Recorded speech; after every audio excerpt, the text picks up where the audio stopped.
Hello and welcome back again to tea time. I think I'll pour myself some tea as well. And I've got Carlton with me again today talking about his experience, some more information for everyone, more about exercise today. So, what kind of tea are you drinking today, Carlton? Well, I got some ginger honey tea with a splash of vinegar and a splash of cayenne. Ooh, oh, that That, sounds good. that kind of steam my body up, helps soothe my throat. And if I have anything that needs to be released from my stomach, my guts, I think the vinegar helped do that. So Yeah. that's my own little secret concoction with some honey and lemon, of course. Yeah. Um, but it steams me up. I love that concoction. Years ago, it was recommended putting cayenne in tea for throat, like you said. And I was scared to do it because I thought if someone's throat is already sore, isn't that going to make it feel worse? But it doesn't. It's very soothing. It brings the blood flow there, and it's apparently very soothing. Well, I will say that I think with people that have reflux, and if it's burn your throat and you have some sore throat, sometimes you have to be careful with the amount of cayenne. I just use a Yeah. splash of it because I know it has some medicinal qualities, but you Yeah. can't put a lot of it in it because it will sting, it will The, burn. That makes sense. So the amount matters truly. So I have Yeah. a very bland white tea today, but I do like sometimes to spice up the tea too. But for today anyway, it's just white tea. And a lot of people don't realize white tea is just as high in antioxidants as green tea. Hmm. And for some people, green tea can give them a little stomach upset or whatever. And white tea is great for in case you have that trouble. White tea is really good. So, And all right. Well, just in case my cayenne burns me up, I have my old faithful water bottle. I don't know whether oh, you can see it. I have an old yeah. faithful water. Yeah, Go along with it. perfect. That's perfect. So I'm so excited to talk to you today about exercise. And I know I want to go way back when, but tell me what you want to start out with today. Like what's on your mind today first before we go there? Well, first of all, I knew we wanted to talk about exercise today, and I said, man, 1 o'clock, that's the good time. This is just the perfect time to talk about exercise, at least for myself. I like to get my exercise in early. That helps me get my body activated, kind of get me going, and seems to make me have such a good, expedient day throughout the day. So, 1 o'clock, tea time, time a little rest, get a little regroup, and then move on with the second portion of my day. But I thought that was real good because I did get up this morning. I did a mile walk. Mm. Of course, my old faithful companion, my doggy, he had to get out early. And Yeah. then I prepared, I did some other things, some mental exercises, and Mm. then I got ready for my podcast. Mm. Cool. I love that because there is physical and mental exercise, right? I mean, that's absolutely true. Hmm. Keeping both in shape, keeping both in gear, right? So Right, that's right. really good. Walking's a great exercise too, in the right Mhm. weather, of course. Because you were at the beach, so. Oh, yeah. Welcome to the beach, virtual, of course, but beach nonetheless. Yeah, well, because, I'm sure we have plenty of audience, but especially cancer patients, and especially I think we have people tuning in who have had a similar cancer to yours, which would be stomach and esophageal. So, there are very unique situations and unique side effects and things like that. But many patients, cancer patients of all types, think that exercise is off the charts then, like it's not something you can do. You'll never get it back or you're not supposed to. I mean, I hear all kinds of things from patients and they're very unsure. Even sometimes the doctors aren't quite sure if they should or shouldn't exercise, but there's no doubt about it in the research literature. And when you talk to survivors, it's very clear how important and how helpful exercise is. So, thought maybe we'd start a little bit by talking about how you were already an exerciser or conditioned or what was the state of your body before the diagnosis because that's important too, right? Yes, very important. I think before my surgery, at least I know before my surgery, I was in fairly decent shape for my age. I Mm-hmm. I was an avid gym. I went to the gym regularly. I Mm-hmm. was a tennis player. I liked before that, I even liked softball. I liked swimming. I played a little basketball. I didn't say I was that good at it, but I did it. But Yes. it was exercise, a lot of movement. I like stretching. I like Hmm. walking. So I did a very amount of things, and I kept myself in condition as much as possible. I tried to stay. I stayed every time I had a waking hour that I wasn't working. I was trying to be out on the tennis court or walking against some form of exercise. That's a lot. I mean, that's a good variety too. So in the gym, what kind of work were you doing in the gym? What kind of workouts and things? Well, I did. I didn't do myself. I didn't do much cardiovascular in the gym. I didn't. Yeah. I didn't. I've been one that stationary bikes in one location that doesn't excite me, but I did like to ride my bike out on the street. Yeah. I would go in. I would swim. Initially, I would swim. I get some. Hmm. I swim and get some what I call my steam work. I Hmm. do that really to warm up. So Hmm. I would go into the steam room. I would do my Hmm. calisthenics, my Hmm. stretching, um, dry heat and steam, so Okay. I'm working the inside and the outside of my body, my pores, opening up my pores, Yeah. wetting some of the toxins out of my body with the steam, with the dry sauna. Yeah. Do that for a while. Do about 20 to 30 minutes in the sun, and then do some calisthenics, push-ups or what have you. Then I would Hmm. go in the pool, swim a few laps, Wow. kind of cool down in the pool. Yeah. That sounds great. You did weights as well? Were you I building up did your weights. I muscles as haven't gotten to well? the weights yet, but I'm once Oh. I get out, once I do the pool. One thing about my gym routine, and it doesn't have to be this extensive Uh-huh. a lot of times, then I would spend maybe 2 hours. I had that time. What I would be doing most of the time Hmm. was waiting for the rush hour traffic. So I Hmm. would go in the gym and I just took my time and I had long workouts and I'm waiting for the traffic to die down before I have to travel home. Hmm. After I do my swimming, then I would go out on the floor and do my gym work. And basically Oh, okay. working, I started off with machines. I like, I used to like my upper body workouts more so than my legs and my Mm. core. But, and this is pre-surgery. So Yeah. I changed my routine post-surgery, but it was important that I worked out and I was in good condition. Uh, Not only with that, with the exercise, but I also tried to eat healthy also as Mm. well. So before surgery, I was in pretty decent condition. I was about 215 at the time, 215 before I went into surgery and in Hmm. pretty decent shape. Yeah. Yeah. And you had mentioned last time that the surgeons then, once you had your diagnosis, they mentioned that the fact that you had been in good shape really helped you to recuperate and have your recovery right after surgery, or just withstand the surgery too, I think. Exactly. They said that it was a good thing I was in the shape that I was in. And Hmm. one thing they did encourage me between the time that I had done my chemo and Hmm. the time that they were giving me to adjust and get ready for surgery, they told me to work Hmm. out as much as I could. They wanted me to put on some extra weight if I Hmm. could, eat healthy, put on some more weight, and continue to condition because they Hmm. knew what battle I was going to have Wow. to overcome after surgery. Hmm. So after surgery, I mean, I don't even know if people can describe, like, first of all, just movement hurts, right? But you got up pretty fast, I think you mentioned. You were determined to get going. Actually Well, got up initially, before you actually came to, or something like that, yeah, right? yeah. I mean, Yeah. I think it was the same day as I remember. I think it was the same day of surgery. When I woke, I wanted to get up because I knew they had said the first thing as far as when you're having abdominals type surgery, the best thing to do is get up, move around, get that gas out of you.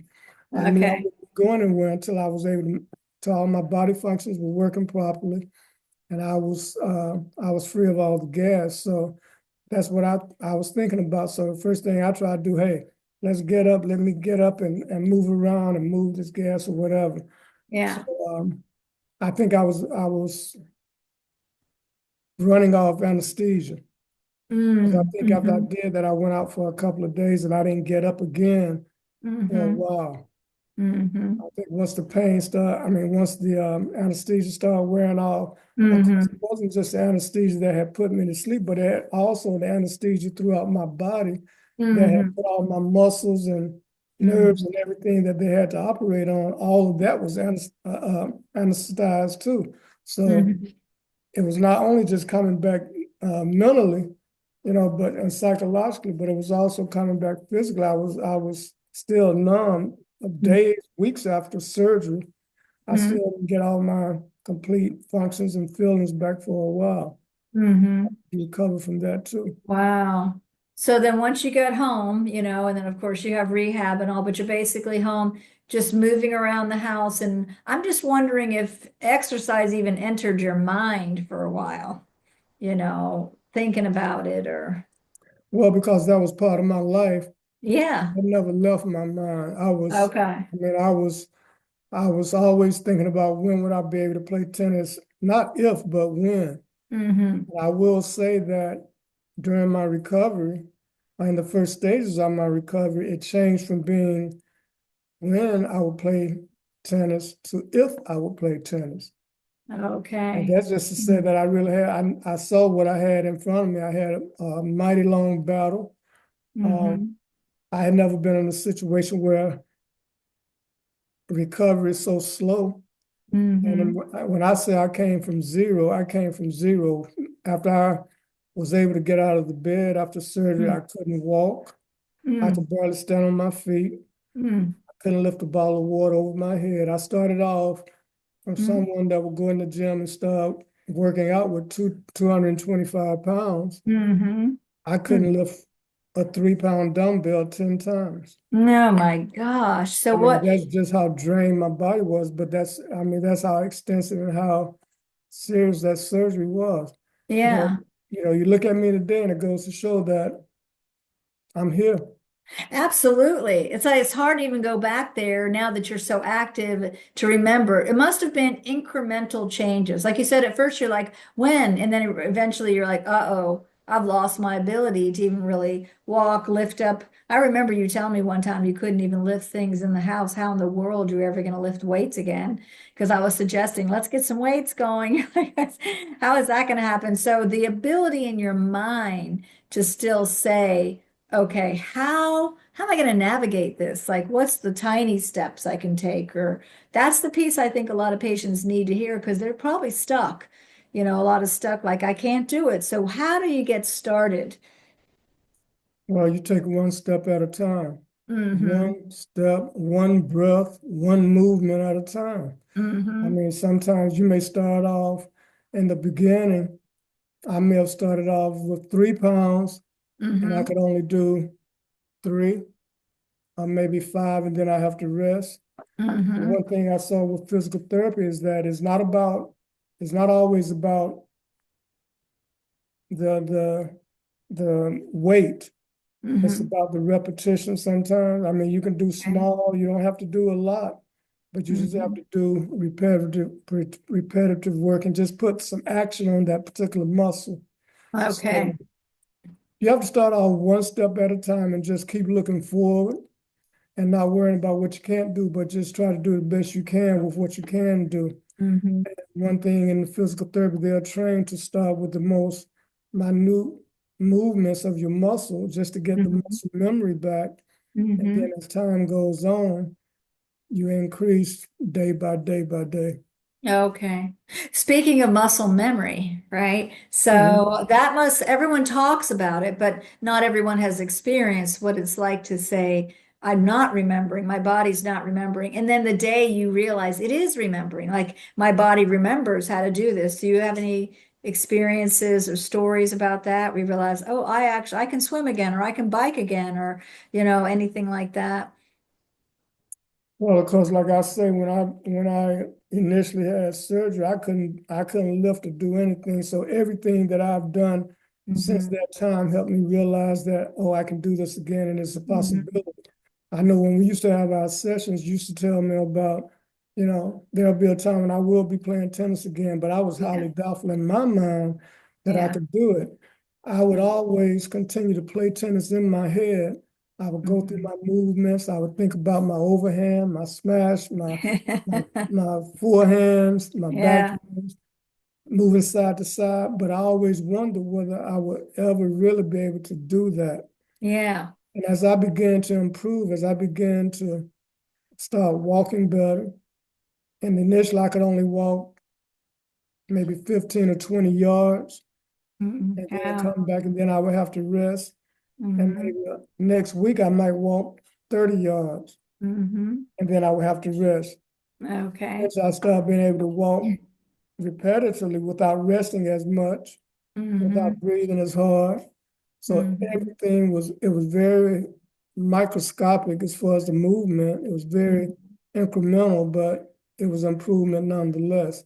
Wow, that's You were the one so, that yeah. told me that it was going to be slow, Yeah. and you knew that I wasn't one that was used to slow results. I always like to see my results, immediately. I go in the Yeah. gym, I pump up, my arms get big, and I walk out, you know. Yeah. But with this, Exactly. I didn't see any Ugh. improvement from day to Mm-hmm. day. But over a Mm-hmm. few weeks of time, I was able to do better. I got on the bicycle. I started riding in the gym. I Mm-hmm. started off with maybe 5 minutes, Mm. 7 minutes, up Mm-hmm. to 10 minutes. I Mm-hmm. started doing 30 minutes, Mm-hmm. then 45 minutes, even at low resistance, but that still was good for my cardiovascular. I was trying Mm-hmm. to get my heart rate up. Mm-hmm. I eventually moved on to the spinning bike.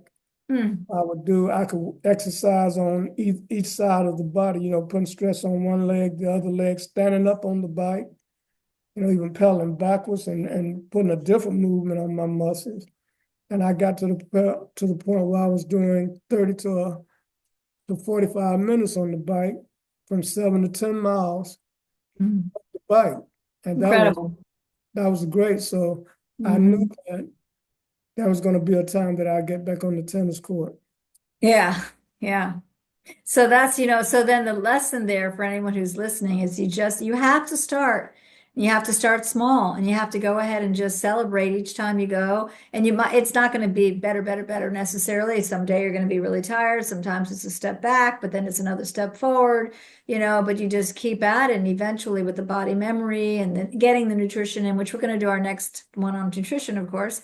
But, when you're exercising, that brings up another question I have. I was curious when you were not able to exercise like usual, and I'm sure there were some stretches, small stretches of time where you might have even been some disappointed, and trying to coach yourself back to it's okay, I'll get back out there next week, or I really can't get there today, I'm just too tired, or something like that. Did you still watch sports? Did you Oh, I still never watch stopped like, watching sports. I always watch sports, okay. always. Um, as a matter of fact, when I was in the hospital, it was during playoff time. So I was seeing games, and the only thing about that was you only got certain channels in the hospital also. So I would see those games over and over and over. Oh, A lot of Burger gosh. King commercials. I tell you, I think I know all the Burger King commercials, and I saw a lot of CSI, but I did get to watch the football playoff, Oh, and that was okay. great for me. Okay, so you still stayed engaged, with sports and athletics and everything by watching it. So that's important too, right? Don't shut yourself down Oh from yeah, I all never that. lost that drive to get back out and get on the court. And one thing you have to know, you just have to keep, like you said, your progression is not going to always be straightforward. Sometimes you're going to have little obstacles, you're going to have setbacks, Mhm. but the way you look at it is that every day you wake up, every day you get up, that's a good day, and Mhm. every day you make it through a day, you made progress. If you're getting out of that That's bed every day, you're making progress. And I had to look at it mhm. like that, that it Mhm. may not be as much as I was accustomed of doing, but Mhm. I'm not in the bed. I'm Mhm. getting up, I'm walking. Mhm. One problem I had initially was that it wasn't just the physical aspects of recovery, but it was also the medicinal part, my medical. My body Okay. could my body could not handle um, some of the rigors I was going through because I would get nauseated and my Mhm. blood pressure would drop. So Mhm. that bothered me also that I was getting stronger, but Mhm. medically I couldn't handle a lot of the things that I was going through in rehab. Wow, so that's a really good point too, because even as you're recuperating from surgery, cancer treatment too, we've got to say you also went through the radiation and the chemo too, that you might have your blood pressure is off, you might feel dizzy, you might have Yes, nausea, you might have all these things that you've got to count that in too. Those are a lot of obstacles, let's just say that for sure. exactly. Obstacles. Yeah. But that's where nutrition is going to also come into play too, because as my Yeah. nutrition got better, and as I started being able to eat more things and my body was getting a little stronger, then my blood pressure numbers Mm-hmm. were changing. I think Mm-hmm. as my immune system got stronger and kind of Mm-hmm. reinvigorated itself, Mm. I started doing better. And all that comes into play. So it's not just the mental, it's not the physical, but it's also, you have to make sure that you're doing what the doctor tells you to help yourself get better overall. And eventually it all comes together. It all Mm. comes together. Yeah, all comes together. Just have to keep remembering that, the Mhm. optimism, like that there is going to be a good outcome. I just have to keep working at it. That's all going to come together. There's going to be a good outcome. So I know that some patients tell me they like to buddy up with someone, or some people like really prefer to be alone. Like it's a personal endeavor, but maybe it's encouraging and supportive to be with someone else when you're exercising, but maybe some days it's not. Maybe you'd rather just so how was that for you? Well, as far as for me, because I'm such a talker, I always like to be around people. Okay. And, and it's always so important to have a support team. So I was lucky and I was blessed that even from some of my co-workers who were physically active, we used to play tennis together, whatnot, and work out together. When I Uh-huh. started rehabbing, when I got back home, sometimes they would come over to my house and they would be my gym coach. And Okay. so we would go out and I mean, right there in the home, right there in our living room, they Mm-hmm. would run me through my drills and keep me motivated and pushed to do another set. Because one thing about it, when my head would tell me, well, you're not feeling well, you don't want to do it, I may put it down. But as long Mm-hmm. as I have someone coaching me or Mm-hmm. working with me or encouraging me as I go along or doing it Mm-hmm. with me, I'm going to Mm-hmm. push myself to do more. Oh yeah. So See, that look at really that. helps. So for me, I needed Mm-hmm. that extra person. Mm-hmm. Some people they prefer doing it isolated, but I think it's better to have someone with you. Mm-hmm. Yeah, that's a perfect description of having someone motivating you, helping you through, Mhm. some of the hard struggles, and that's really good. That's great. So I had other support too, because eventually, like now, I know you go out to a gym. Oh So, yeah, do you think people there know? Do they know your story, or are you just another guy at the gym doing your thing? You know what I'm saying? I'm pretty much just another guy because people who didn't know me before they just think I may be of thin build now, Yeah. and unless I tell them my story, they Mm-hmm. don't know. Mm-hmm. And when I do tell them the story, they even say, "Hey, you look good."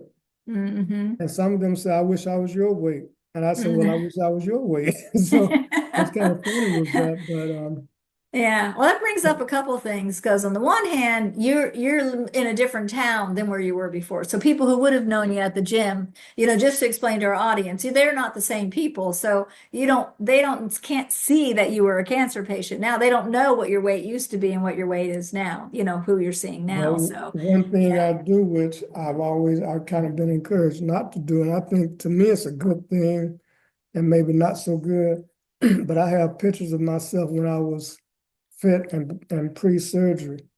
So I Uh-huh. would always tell people, what I would tell people is that, after they get to know me, I said, this is what I used to look like. This is me. And Mm, then they'll look at me now and they'll say, wow. I mm, mean, they're flabbergasted because of the amount of weight that I lost and hmm. uh, my body structure is so different now. Yeah. But it lets them see how far I've come. Yeah, that's such a double-edged sword. You're right. On the one hand, they're Mhm. like, "Oh my goodness," but then they realize, "Wow, it can be done," because you Yeah. look healthy and you look good. So that's such a great lesson for people, such an inspiration, I'm sure. But you did bring up like the wanting of the weight. So I've given you some of the things from Reese Patterson, who is behind, the nonprofit. He used to say he lost so much weight from losing his stomach, that he was so thin. And of course, he hated it until he started exercising and eating and exercising and eating and finally putting some muscle back on, some weight and muscle weight, more importantly. But he said that if he saw someone who was overweight, he'd be like, "Oh, I wish I could just have some of that." Did you go through like an experience like, "Oh, that'd be so great," because then you have a safety net, of this weight. It's so our idea of weight changes, right? I've gone through that. I've even gone through the fact that say I'm out shopping, I'm out in public, and I may pick up conversation with someone, Yeah. and they may be, of course, like I said, I come from about weighing about 215, even Uh-huh. though I may have needed to lose some weight, but I would be talking to someone who's maybe 150. Mm-hmm. And I look at them, but their body structure, they were designed to be 150 because that's how they were born, but they still look fit. They got Mm-hmm. muscle and they Mm-hmm. look good for 150. Mm-hmm. But I never imagined myself I haven't been 145, 150 since I was in junior high. Mm. So I'm looking at them and I was in quiz. So I would even ask sometimes, how much do you weigh? If you don't mind. And they'll tell me 150, some of them in the 140s. But Mm. they look good, and I can see it's just a mindset. We're our worst critics, Yeah, and for sure. it was just my image of what I thought I should be and what I was accustomed to looking like. But Mm-hmm. not to say that I don't look good now. The only thing about when you change weight, of course, is Mm-hmm. it's important to get clothes that fit you. Well, there you go. That's So important too. that's You the bringing thing. up self-image. So I know we've talked about this before because the self-image, part of it is how others see us, of course. And then they'll even say like, "Oh, that's great. You lost some weight." They have no idea really. That's not what you wanted. But the other thing is there's an ideal image in here. And when you can still see yourself as a fit, healthy tennis player, a fit, healthy person who went to the gym and swam and did all these other different things that you did, that stays with you.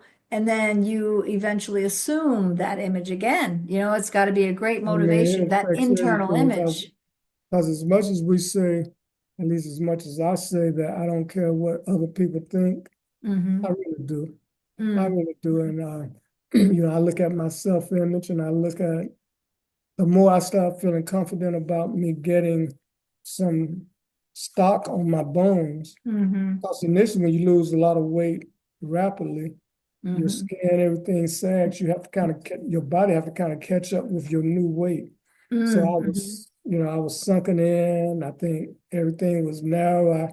I first had to start building some more muscle. It was not. It seemed like it was just skin and bone. But Mm-hmm. once I felt like I was getting some kind of meat on my bones and filling out Mm-hmm. some of the areas that had sunk in my face, my neck, Mm-hmm. my chest. Once I Mm-hmm. start seeing some of that filled in, I start feeling a lot better. It Yeah. gives you more confidence. So once you have confidence and you're walking more with confidence, your self-esteem, Mm-hmm. your your mental state, your demeanor, everything is improved, and all that helps to you recovering and getting better. Yeah. That's so, so true because that's the other piece of it. When you are feeling more coordinated, more agile, more capable, and just walking stronger and, your posture, everything, it goes hand in hand. How you feel mentally about yourself and your confidence and self-esteem, the two go hand in hand. I saw this really interesting research one time that was being done at Harvard, and all they did was film people walking and looking at their gait, the way they walk, their posture and everything. And they took the before and after, after they had gone through help, even for like depression, or mental help for anxiety. And there was a different way they carried their body, a different, all that goes hand in hand. To the point where I think that it can go the other way around too, that when you're getting your physical exercise, just like you're saying, that can help your mood. That can help your self-confidence. You feel more like yourself. a lot of times I talk about reconnecting back to who you were. And a Mhm. lot of people ask me, well, shouldn't I just be happy to be new and different? But you're still reconnecting like the really athletic person you were and bringing him forward to the new person, right? Like who you are. I know I can think about when I really was sick and I wasn't feeling well, and I can feel my shoulders slump. I can feel Hmm. my head drop. I can feel my facial expression just kind of just like sullen. Hmm. And then I can remember as I started, it's almost like a flower blossoming and opening up again and getting some sunshine. And, I started, my shoulders widen. I started sitting up straighter. My head lifted. My expression changed. I went from a frown to a smile. So Yeah. all that. And when you feel well and you look well, you get well. Yeah, that's That's all. perfect. Yeah, that's so true. And just to add to that for people who are listening, the research shows that exercise, besides rehabbing your body back to the way you can function better, it actually has an effect on remission as well. So, Mm. and that's definitely in the literature for men and women for different kinds of cancer, that exercise, there's a lot going on underneath biochemically as far as how it's helping people then stay free of cancer. They lower their risk for a recurrence, lower their risk for other cancers, etc., by staying fit and exercising. So that's amazing. Amazing. I I think you may can even speak on, I don't know the research, but you may can even speak on what signals the brain gets as you have a positive attitude and you're thinking positive as Hmm. far as your recovery, as far as your wellness. Uh, Hmm.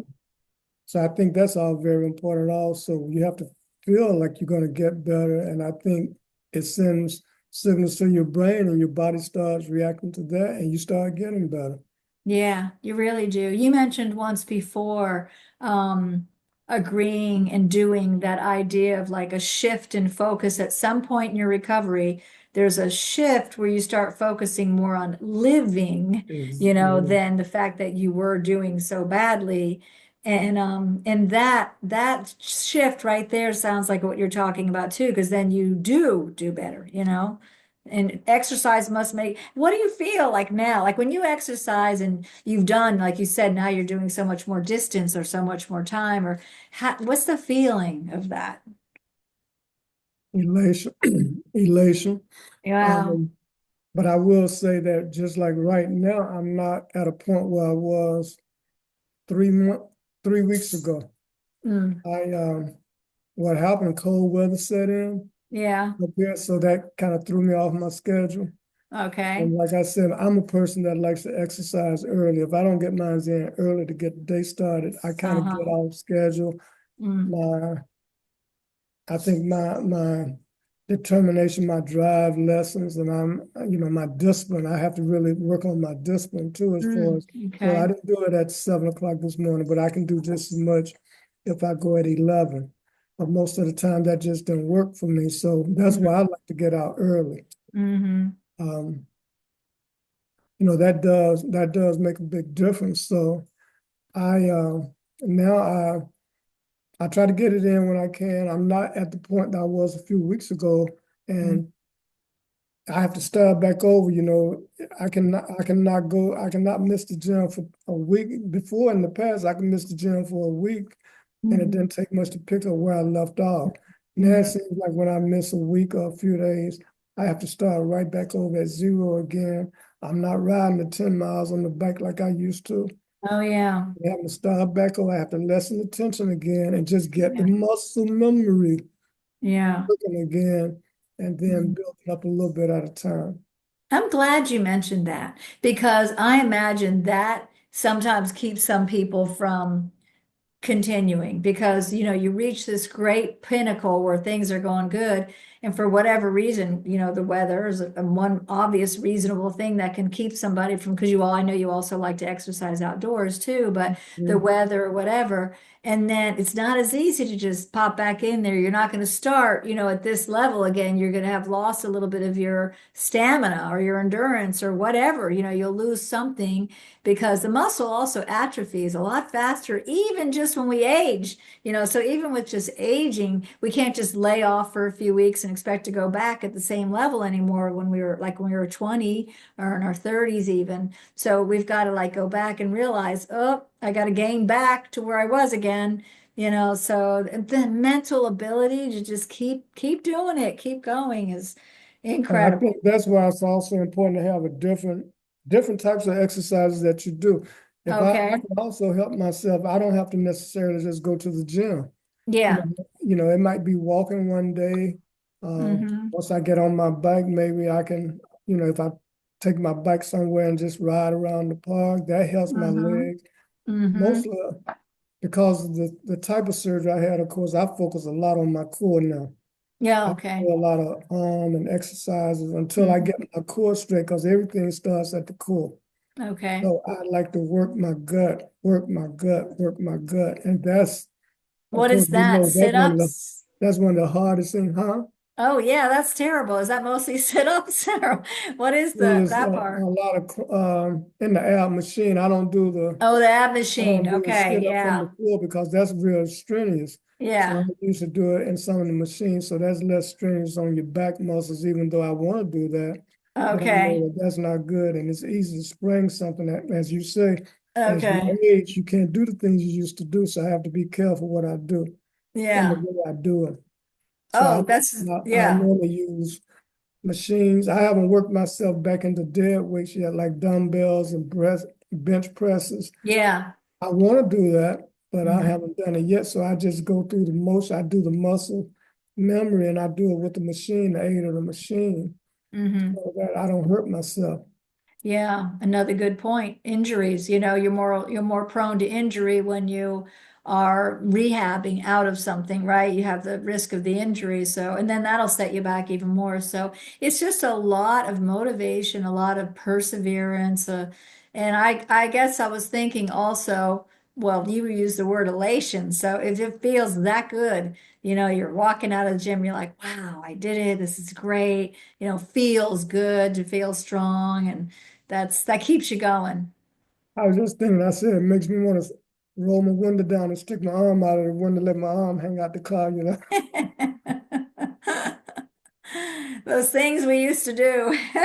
Oh, yeah. Wow, so amazing. So if things change, like if you could make a change in the world of cancer and cancer, like what's available to cancer patients?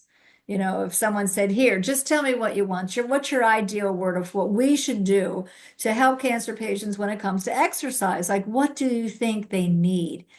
Either how would you design a program or what would you say like they need facilities or they need trainers or what do you think we should be doing more of to help patients with exercise? Well, one thing I know that, I mean, if you're going to have surgery, if you're going through chemo, radiation, or whatever, I think it's levels of exercise you should be doing, but I Mm-hmm. think you should always think in terms of staying as fit as you can or as fit as you feel like all Mm-hmm. the time, whether it be Mm-hmm. stretching, whether it be walking, if you're into strength training. Swimming is good if you're a swimmer. Yeah. You don't have to do 100 laps. You can go out and do some aerobic. I Mm-hmm. used to do aerobics, water aerobics.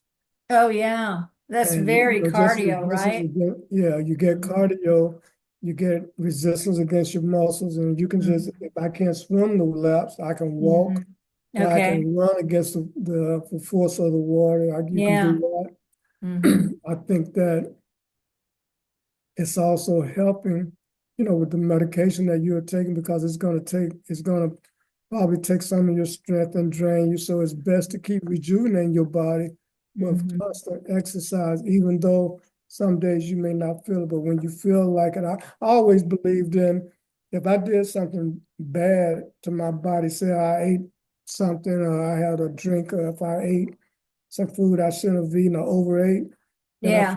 next day I'm going to offset it by working out. or working Mm, it out in my body. So you might have to, get that mindset when you're going mm, through treatment.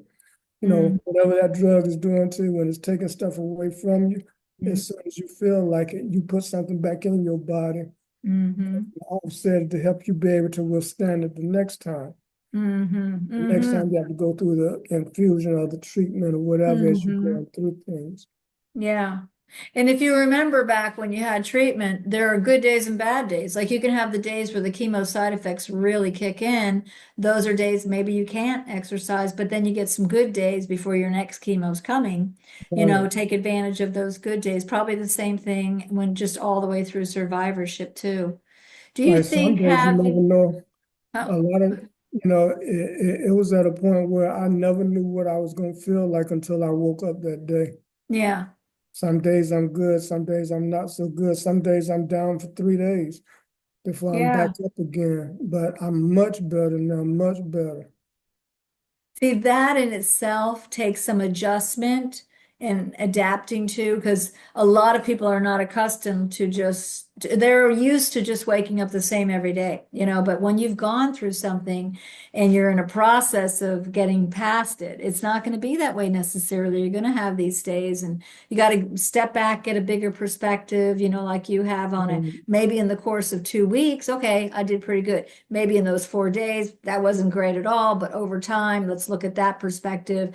I actually did pretty well. I was wondering how much a group of talking about exercise, kind of like we're doing, would help other patients. They would kind of get motivated. They could get a chance to say like how bad it is, how much trouble they're having, and then be encouraged by the other people there. And when they hear that somebody else has had trouble, but now is doing better, maybe that would motivate them to go give it a try again. And just And wonder I what you think that's thought. very important. I think that I'm always encouraging, I'm always talking to people. I listen to one thing you find out when you have cancer, when you're dealing with an issue like this, you're going to find out that a lot of people are, you're not the only one. There's so many people dealing with this, and they're at different levels, they're at different stages, they have different protocols, they Mm-hmm. have different methods of treatment. So, I mean, it's so many variables when it comes down to this. So, I'm talking to people all the time. Right. And one thing I found for me that is educational for one, and you Mm-hmm. learn a lot of different, you learn more about what someone else is going through. Sometimes that helps you not to feel so down about what you're going through. Yeah. Yeah. And it encourages you. And Mm-hmm. then when you see when someone that have beaten it, that lets you know the possibility that it can be beaten. Yeah. I think like Yes. I keep going back to the same thing. Your frame of mind, positive thinking, Yeah. attitude is so important. So Yeah. important. I had a patient come to the head and neck cancer group one time, and you were in the group. And the patient told me later that they really had almost given up on feeling better. And then they heard you talk and they saw you and they thought, if that guy can do it, like I think maybe I can do it. Like they're listening to what you said because they heard both the difficulty that's acknowledged, but then they also heard where you were and what you were doing and how you got there. So it's real. It became real to them because they said, and they called me later and said, I'm so amazed. Like that's changed my whole outlook because I see that this guy went through this surgery and look how much better he got. I'm going to try. I can do it. It's real. It's a real thing. And it's another patient. That's what I think is so important. I You just know? talked to someone recently that has started going through cancer treatment, then Hmm. their early stages, and I was so glad that they called me after they saw this podcast, the podcast that Hmm. we did the last time, Yeah. and the same thing that we talked about. It was like they were living it. Mm. The thoughts, the why me, the angry, Hmm. being angry, Hmm. the questions, um, the doubts, all those things were going through their heads. They were sitting up getting their infusion for the first time. And Mm. I was so glad that they called me, and I was glad that we did this podcast and we do things like this Yeah. because I know that let me know even that one person Hmm. we did what we accomplished, what we set out to do, Yeah. get a message across, and they got a lot out of it. And I think, as a matter of fact, I think I had them to call you. And I Yes, think I'm it wondering if it's the same person I spoke to, and he was extremely encouraged by it. And it's just, it's amazing. I think a lot of people who have not been a patient think, well, there's so much help out there, there's so many cancer doctors, etc. But no, you feel very alone when in your experience, because even if you right. have family, even you still feel alone in your experience until you connect with another patient. And then you realize, oh, wow, that guy gets it. That person understands. Yeah. And The it thing about was, it, it is a lot of help out here. It's a lot of different avenues you can go to mhm, get, uh, groups and things like that, and talk about people that go through the same thing with cancer. mhm. But if you don't network and if you don't talk and if someone don't present it to you, you'll never know. So No, yeah, so of true. course, even amongst all that, you still can feel alone because Yeah, it's you so don't true. know about it. So, once you get abreast of someone, or you talk to someone, that's why I like to talk a lot because you never know who needs what. Yeah, it's I really was talking true. to another guy that was going through treatment, and I was like listening to him, and I went to him. And this just happened last night, and I Hmm. went to him and asked him, how long he had been going through treatment. I thought I could help him, but this Hmm. happened to have been his, I think, second occurrence. Hmm. But he was more experienced in it than me, and I can Hmm. learn something from him. Yeah. So yeah, I mean, he had it down pat. So you don't need me because you know everything already. You know what to Yeah. go through. You know the thoughts because he had already experienced it before. So Yeah. I mean, he's handling it well. But I just I thought that um, it was all new to him, but it wasn't. Yeah. Yeah, so interesting. And in the end too, I've always said this, and 100% because I am one, what other people can learn from cancer patients. So, in other words, just the motivation to overcome challenges in general in life. So, there's so much that listening to what a cancer patient has done, their outlook in overcoming obstacles and coping and reprioritizing their life. I mean, we could go on and on. That's encouraging to those who aren't even having cancer. We all have challenges in life. So it's important to be motivated and inspired by other people. So anyone who's listening, this is a good time for us to say you might be watching us on YouTube. And if you are, there's a place where you can put comments, right on there or ask questions, and we will watch that and answer. But you can also find us either at this website, creationbalance.com, or it's a good place to start. Also, the nonprofit is www.cancersurvivorcare.org. So that's another place to find us. And right now we have a motivation to move webinar that's all about exercise or just movement if that's where you are, and for all types of people who like all types of exercise and movement. And we also have a stomach cancer support group, and we have a head and neck cancer support group. And if it's a different kind of cancer we really have every kind of cancer support group. And we have webinars on stress management, on nutrition. Just like get to the website and see what's available. It's all available for free. And if you're not sure what you need, then just contact me because I'll talk to you one-on-one and we'll figure out what we can do for you and, try to navigate you to the resources that you need. So. Any last minute things or anything else that this makes you think of that you want to share? The Well, I'm really exercise. excited about what we're doing. I'm excited, and I want to encourage everybody that's going through this to just keep on, just keep trucking, stay encouraged, and you know, Mm-hmm. um, do your research, do your research, but keep on Yeah. trucking and have a positive attitude. We look forward to Yeah. seeing you next time. Yeah, definitely. The knowledge is power. And I want to leave with an encouragement for you because I still see you on the tennis court again, doing your overheads and your forehands and your slices and all that other stuff. And I know you have the height to get to every area of the court, with your stride. And I know that you're formidable at the net.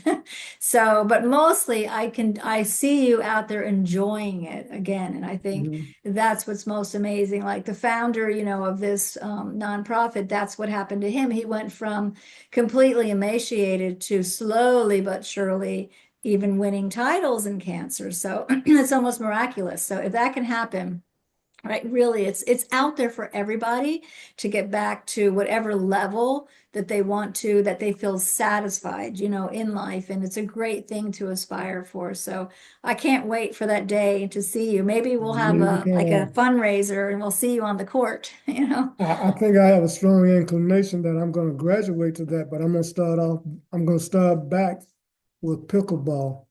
Oh, okay. We might start We're out with losing another one pickleball. to pickleball.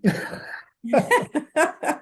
That's all right. It's a good place to start because it'll help your net play when you get back to One tennis. thing, one thing I know about pickleball, they so passionate about it. It got to be something about it. I'm always interested when I know of something that why are they doing this or why is so many people doing it. I want to try. I want to see what is it that draws it to it. So I'm Yeah. looking forward to getting out there. I got someone waiting right now to go and get me on the pickleball court, and they think Oh, that I will be okay with it because I play tennis. So yeah. um, and I think it's going to be easier for me to move, and it can help Mhm. me get my flexibility back so I can go back out and play Oh, tennis. yeah. I'm That not makes a giving lot of up sense. tennis. Don't think Yeah. I'm giving up tennis for pickleball, but I Yeah, yeah. hope I can Okay. do All right both. then. All right. I don't want you to give it up, but that makes sense because it's eye-hand coordination. And then Mhm. it's a lot of there's not a lot of stroking the ball. It's a lot of, it's like a lot But with the it's ball right twisting, it's there. moving, Yeah. it's Yeah. bending, it's Yeah. reaching. All the Yes. movements that you have in tennis, you just don't have Yes. enough ground to cover. Yeah. That's so good. And I just want to, I finally going to end it, maybe, because I want to say like that enthusiasm I just felt from you, that you felt from the pickleball players. That's what Mhm. everybody here who's listening should feel about coming to our groups and everything, because this is what you're going to catch. You're going to catch that enthusiasm.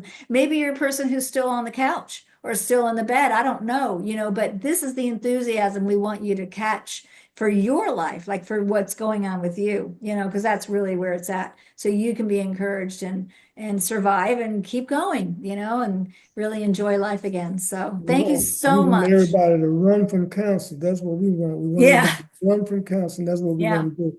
Yeah, absolutely. So the All right. next time we meet, we'll be talking about nutrition, how to fuel your body, how to get all your nutrients back where they need to be, because it all goes hand in hand. It really does. Your attitude, as you said, your mindset, the exercise, the nutrition, it all works together. So thank you again for another fun hour. I appreciated it.